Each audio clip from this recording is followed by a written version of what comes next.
budget presentation for the 2014-15 budget year. Two items to discuss today: updates from New York State. The governor had a state address. We'll talk about a few highlights. I'm sure some of you might want to bring up as well.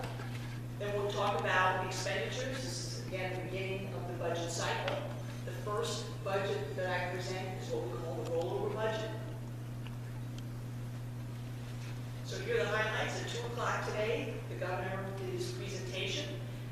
Kind of low on specifics, which is normal for the state address. His actual budget, where he goes into a lot more detail, takes place on January 21st. So at January 22nd board meeting, we'll have some details, hopefully, relating to that.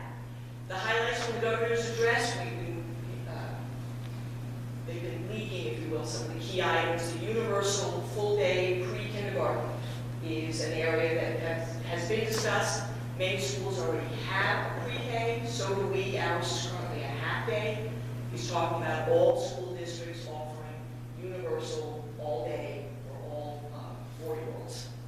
That is on his agenda. How to pay for it, whether it's going to be considered mandate or it's going to be fully funded through its term. Again, he was low on specifics there.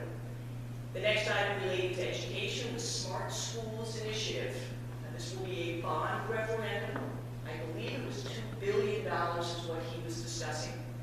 This relates to his interest in having new, smarter classrooms, new technologies. So we're talking laptops, netbooks, textbooks possibly being utilized through iPads and other technology. He's talking about schools submitting tech plans, which we already do produce.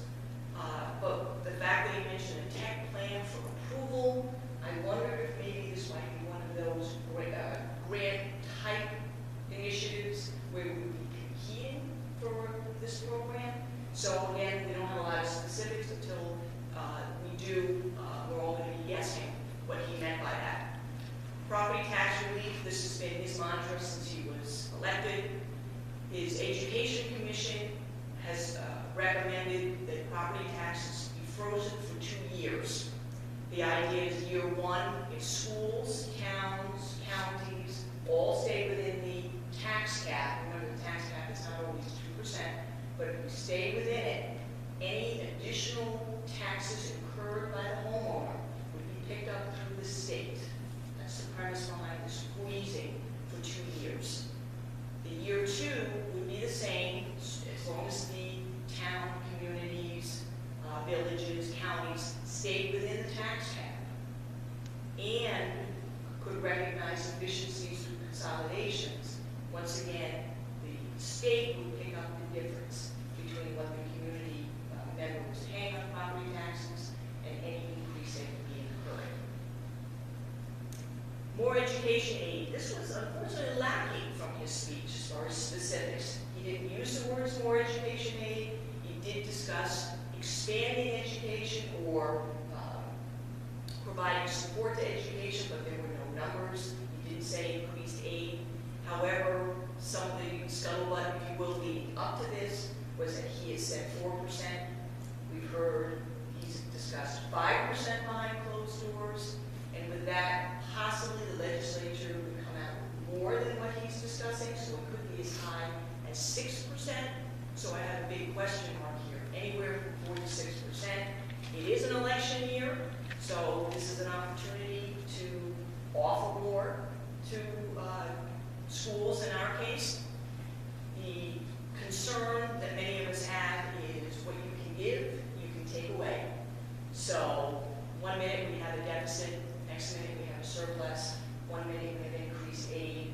Is it possible the next year that that same aid would be taken away? Again, these are unknowns at this point. These are just numbers that have been thrown out, so specifics to come. What we are hoping is the recalculating of the foundation aid formula.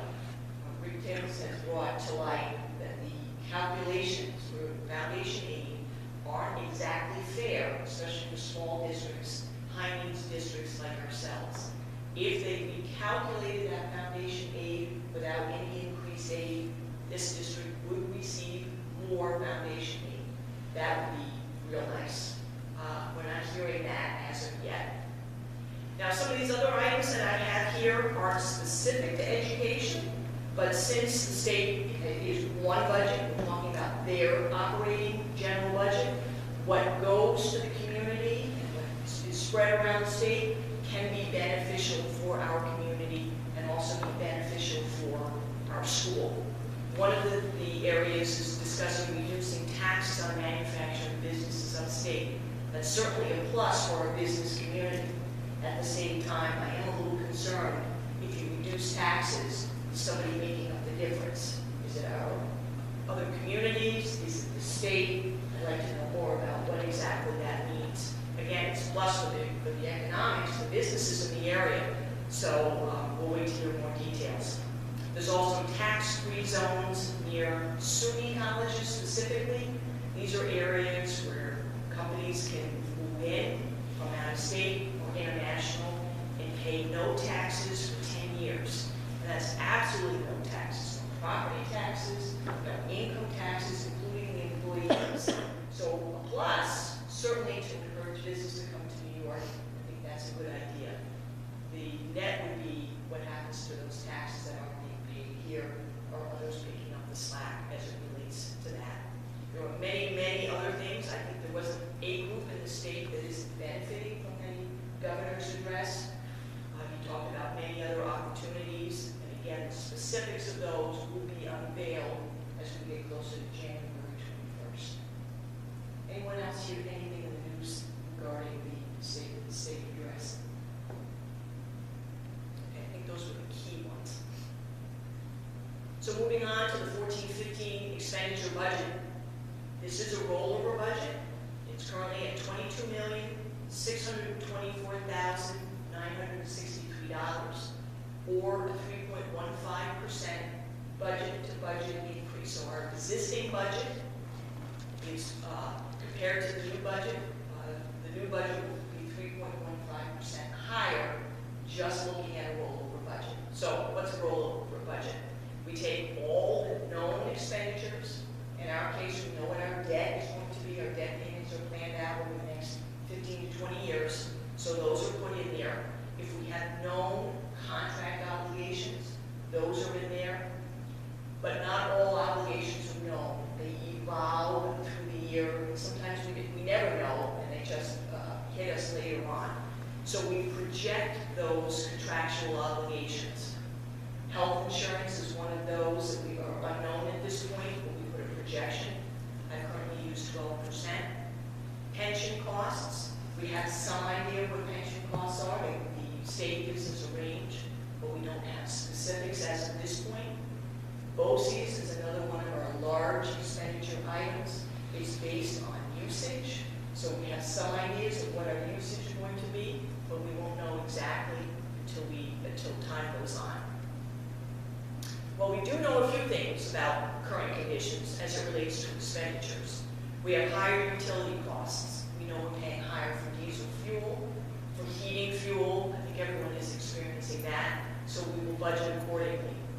Contractual obligations, again, those known obligations are in the budget. Those that are not typically increase 3 to 5%.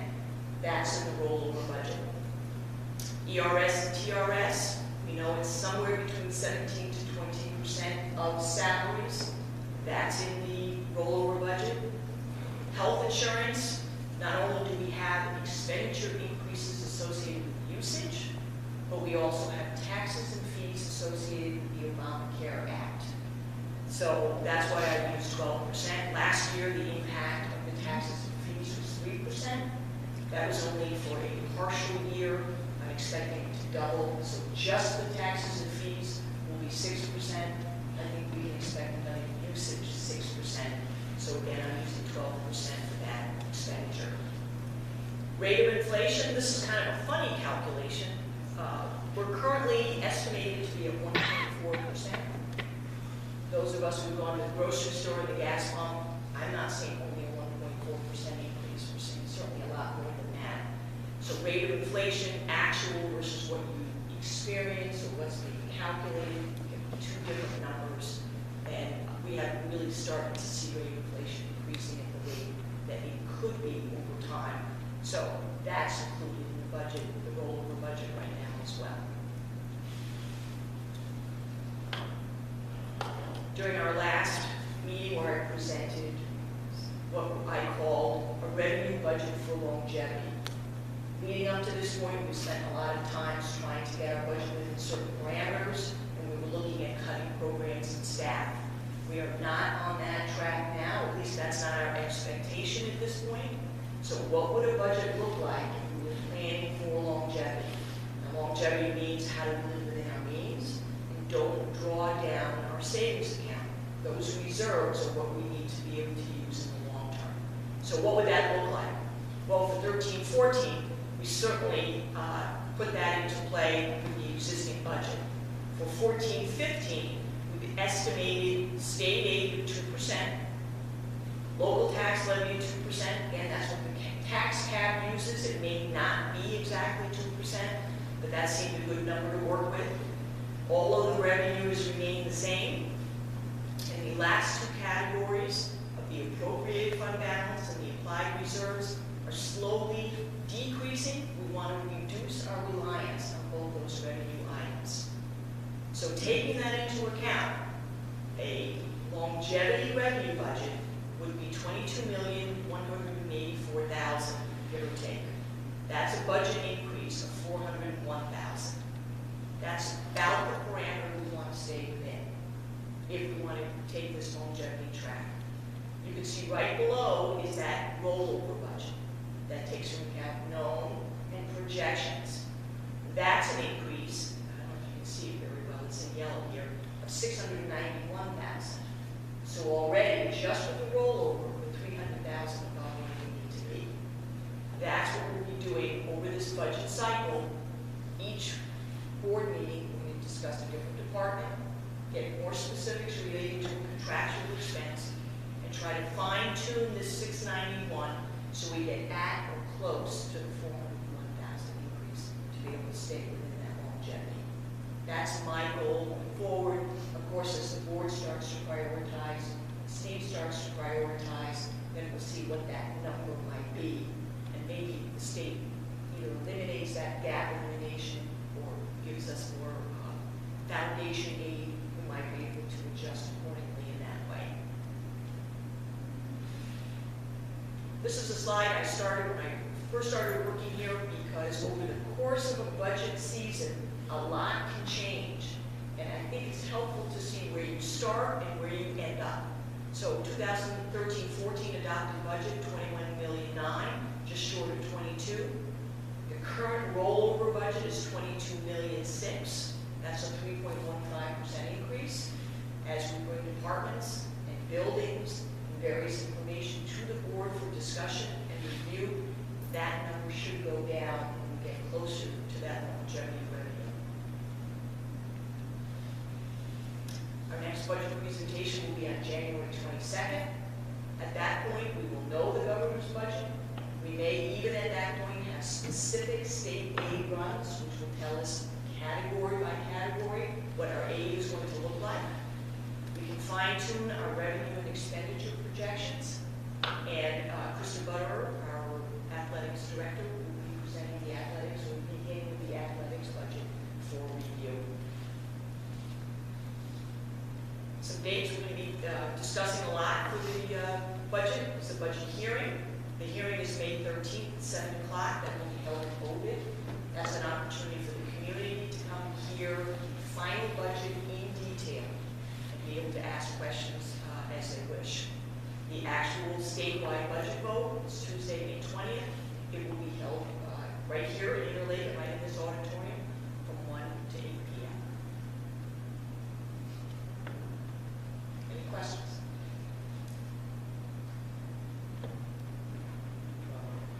So by the next meeting, we should have maybe a closer idea of the tax cap, what we might be in our tax cap number for this year. Yes, once I have the revenue budget from the governor, I'm going to have a clearer idea on those 8 categories that go into that tax cap calculation. And the only thing that I have to say, to go back to the governor's thing, is that, you know, he definitely throws out there that it'll be a 4 to 6%